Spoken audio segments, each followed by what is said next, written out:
ఈ కథకి మరి ఇలాంటి కథకి ఎక్కడో ఒకడ అంటే కథ అంతా అడిగితే ఇప్పుడు బాగుండదు కాబట్టి లాక్ అనేది ఒకటి ఉంటుంది కదా, ఎలాంటి కథ కానీ ఒక లాక్ మళ్ళీ అన్లాక్, అదే కదా క్లైమాక్స్. మరి ఈ క్యారెక్టర్ దేనికి లాక్ అవుతుంది అంటే ఇది రాజా నా క్యారెక్టర్, మీ క్యారెక్టర్ ఇంటర్వల్ బ్యాంక్ వచ్చేసరికి ఎక్కడో ఒక లాక్ పడాలి కదా, అదే కదా ఇప్పితే మళ్ళీ అంటే అదే కన్ఫ్లిక్ట్ ఇడు తేడానా కాదు అదే లాక్. ఓహో, అంటే మీ తేడానే ప్రొజెక్ట్ అవుతుంటుందా మొదటంతా? చాలా క్లియర్గా ప్రొజెక్ట్ అవుతుంటుంది అది వాటి తేడానే అని చెప్పి. సో ఆ అమ్మాయికి డౌట్ వస్తుంది కరెక్ట్గా ఎంగేజ్మెంట్ అయ్యే టైంకి, ఆ అమ్మాయికి డౌట్ వస్తుంది వీడి తేడానా కాదా. సో ఆ తర్వాత అంతకుముందు అమ్మాయి తేడా అనుకుంటుందా? ఫస్ట్ అనుకోదండి, తర్వాత డౌట్ వస్తుంది. ఎందుకంటే వీడంతే కదా, ఎంగేజ్మెంట్ అయిందంటే తేడా డౌట్ లేదు కాబట్టి ఎంగేజ్మెంట్కి వస్తుంది. తర్వాత డౌట్ వస్తుంది ఏంటి అసలు. సో అంటే ఇటు సిగ్గుపడేదనం అన్నీ అలాగే ఉంటాయి కదా ఆబ్వియస్లీ. సో అది చెప్తే కట్ చెప్పేస్తాను మళ్ళీ నేను. బట్ ఆ తేడా మేనరిజమ్స్ కొన్ని అక్కడక్కడ మేనరిజమ్స్ చాలా వరకు అదే ఉంటుందండి. ఉంటుందా? అది కాదని కూడా అదే సినిమా అదే very beautiful concept and beautiful story. కొన్ని ఈ సినిమాతోనైనా మీరు మళ్ళీ గట్టిగా బౌన్స్ బ్యాక్ అవుతారు. హోప్ఫుల్లీ అండి నిజంగా. మీ వాక్కు అంటే భగవంతుడు వాక్కు. ఇప్పుడు ఒక ప్రోవర్బ్ ఉంది, దేవుడు చేసేది కొన్ని మనం చేసుకునేవి కొన్ని అని. సో మీరు యాక్చువల్గా ఒక మంచి లాంచింగ్ దొరికింది మీకు, ఒక మంచి మీ రేంజ్లో మీ టైప్ ఆఫ్ కథలకి, కొన్ని కథలకి మీరు సెట్ అయ్యే హీరోగా మంచి ఉంది. బట్ దాన్ని మీరు ఇందాక అన్నారు దేవుడి మీ ఒక, సో అది మీరు పాడు చేసుకున్నారా దేవుడు పాడు చేశాడా? దేవుడు ఎప్పుడు ఎవరికి చెడు చేద్దాం అనుకోడు, చెడు చేద్దాం అనుకుంటే దేవుడు కాడు కదా. సో అది కాదు, కానీ మనకి తెలియకుండా మన కొన్నిసార్లు మన అమాయకత్వం లేకపోతే మనకు తెలియనితనమో లేకపోతే అసలు మన ప్రమేయం లేకుండా వేరే వాళ్ళ దీనివల్ల కొన్నిసార్లు పొరపాట్లు అనేవి జరుగుతాయి. అవి ఖచ్చితంగా అందరికీ జరుగుతాయి. అవి ఒక్కసారి జరిగిన పొరపాటు మళ్ళీ జరగకుండా చూసుకోవాలి. సో అది మన బాధ్యత.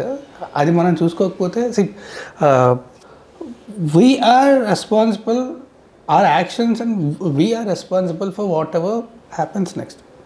సో అది ఖచ్చితంగా నమ్ముతాను. సో అది దేవుడు చేసాడు అంటే కరెక్ట్ కదా, దాన్ని అంటారు బుద్ధి కర్మానుసారిని అని. అంటే కొన్నిసార్లు ఏంటంటే ఇప్పుడు దేవుడు చేసాడు అంటే ఇప్పుడు 10 మంది మంచి కోరుకున్నప్పుడు పాజిటివిటీ ఉంటుంది కదా. So that will help us. అందుకే అందరూ అంటారు బ్లెస్మీ అని చెప్పి. సో 10 మంది మంచి కోరుకుంటే అది ఆ positivity it will surround you and మీరు ఒక యావరేజ్ మిడిల్ క్లాస్ ఫ్యామిలీ నుంచి వచ్చారు.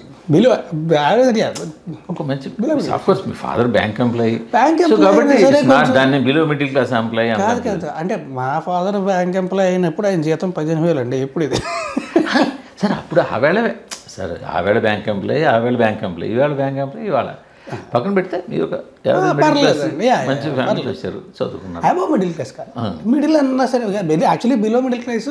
ఎందుకంటే ఫ్యామిలీ అందరూ కూడా ఫాదర్ అక్కడే కదా ఎర్నింగ్. సో అంత ఎక్కువ ఉండేవి కూడా పర్లేదులేండి.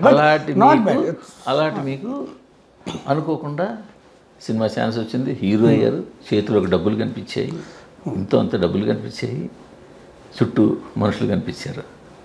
మనుషులు అప్పుడు లేరు ఇప్పుడు లేరు కాదు అంటే మనుషులు అంటే ఐ మీన్ ఇండస్ట్రీ జనాలు, ప్రొడ్యూసర్ అవ్వచ్చు, డైరెక్టర్ అవ్వచ్చు, హీరో అవ్వచ్చు, ఫ్రెండ్స్ అవ్వచ్చు, ఎవరైనా అవచ్చు, మొత్తానికి ఎవరైనా సినిమా వరకే. అదే ఎవరో ఒకళ్ళు ఉన్నారు మీ దగ్గర 4 డబ్బులు కనిపించాయి, ఎంతో కొంత అట్లీస్ట్.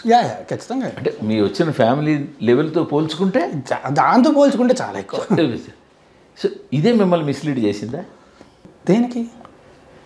మీరు ట్రాక్ని అటు ఇటు వెళ్ళిపోవడానికి వీలుగా కాకుండా. అసలు సంబంధం లేదండి. ఎందుకంటే సార్ అంటే నేను చెప్తున్నా కదా, I still stand by my word. I'm proud of every film that I have done. Film గురించి కాదు, ఫిల్మ్ ఒకటే కాదండి. ఇప్పుడు ఫిల్ములు చేశారు, ఫిల్ములు ఇప్పుడు మీకు వెనకాల ఎవరు గైడెన్స్ లేరు. అవును, వాస్తవం కదా. అవును, మీరు ఏది ఇండస్ట్రీ ఫ్యామిలీ నుంచి రాలేదు.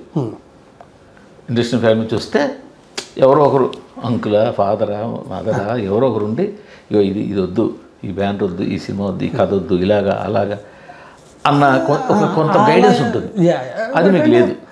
అంటే ఒకటండి, అలా ఉన్నా కూడా ఇప్పుడు మనకి ఈ సినిమా ఖచ్చితంగా ఆడుతుంది అని బల్ల కొద్ది ఎవరు చెప్పలేరు. మనం తీసుకునే జాగ్రత్తలు మనం తీసుకోవాలి. And also it's a process of learning కూడా కదా. ఇవాళ నేర్చుకుని ఇప్పుడు ఏంటి ఈ రోజుతోనే అయిపోయినా ఉన్నట్టు కాదు. ఇవాళ నేర్చుకున్నది రేపు ఖచ్చితంగా పనికి వస్తుంది. అవును. So it's a learning process. It's a constant learning process.